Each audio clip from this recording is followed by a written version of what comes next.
இந்த வருடம் 2026ஆம் ஆண்டு மே 1ஆம் தேதி நல்ல வெள்ளிக்கிழமையில சித்ரா பௌர்ணமி வருது. இதுல ரொம்ப ஒரு விசேஷமாக அம்மன் நமக்கான அனைத்து வேண்டுதல்களையும் நிறைவேற்ற ஓடோடி வந்து கொண்டிருக்கிறாள். நம் அனைவருக்குமான செய்தி தான் இது. முடிஞ்சவரை இதை எல்லாருக்கும் நம்ம பரப்புவோம். ஏன்னா நிறைய பேர் கலியுகத்துல நம்மளோட ஆசைகள் தீராம இறந்துடுறதுனாலதான் மீண்டும் மீண்டும் பிறந்து இந்த பூமிக்கு வந்து கொண்டிருக்கிறோம். அதனால் நம்முடைய வேண்டுதல்கள் அனைவரும் நிறைவேற்ற அம்மன் இந்த மாதிரி ஒரு சில ட்ரிக்ஸான நாள் நமக்காக கிடைக்கும். அந்த மாதிரி கிடைக்கிறப்போ நாம் அதை யூஸ் பண்ணிட்டோம்னா நாம அந்த தேவைகள் அனைத்தும் நிறைவேறிடும். இதற்காகவே அம்மன் வருகிறாள்.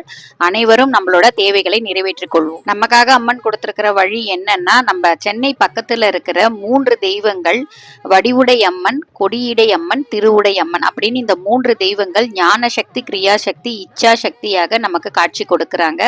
இவங்களை சாதாரணமா பௌர்ணமி நாள்ல இந்த 3 தேவியரையும் ஒரே நாள்ல வழிபட்டோம்னா அப்ப வந்து நம்மளோட அனைத்து கோரிக்கைகளும் நிறைவேறிடுமா.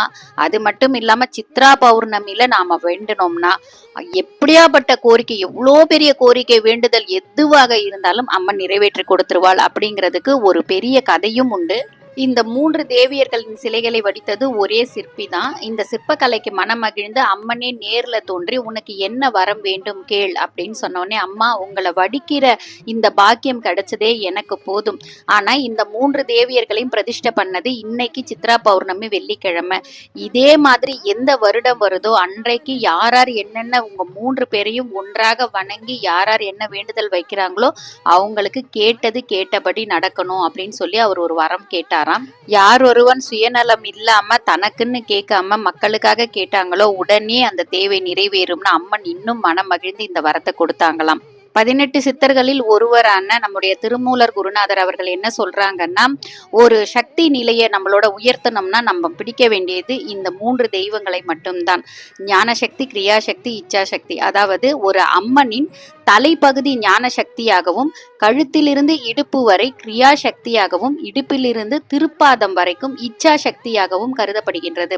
இந்த 3 தேவியரின் கோவில்களும் ஞான சக்தியான வடிவுடை அம்மன் திருவொற்றியூர் அப்படிங்கிற இடத்துலையும், கிரியா சக்தியான கொடியிடை அம்மன் திருமுல்லை வாயில் அப்படிங்கிற இடத்துலையும், இச்சா சக்தியான திருவுடை அம்மன் அப்படிங்கிறவங்க மேலூர் அப்படிங்கிற இடத்துலையும், சென்னைக்கு அருகாமையில இந்த 3 தெய்வங்களும் இருக்கிறதா சொல்லி இருக்கிறாங்க.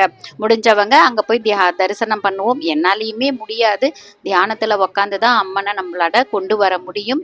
ஆனாலும் அனைவருக்கும் அனைத்து வேண்டுதல்களும் நிறைவேறட்டும். சித்ரா பௌர்ணமியை யாருமே தவற விட்டுற வேண்டாம். அன்னைக்கு முடிஞ்ச வரைக்கும் எங்க இருக்கிறோமோ அங்கேயே நம்மளுடைய தாயை நினைச்சு நம்மளோட வேண்டுதல்கள் அனைத்தையும் நிறைவேற்றி கொள்ளுவோம். ஓம் நமச்சிவாய.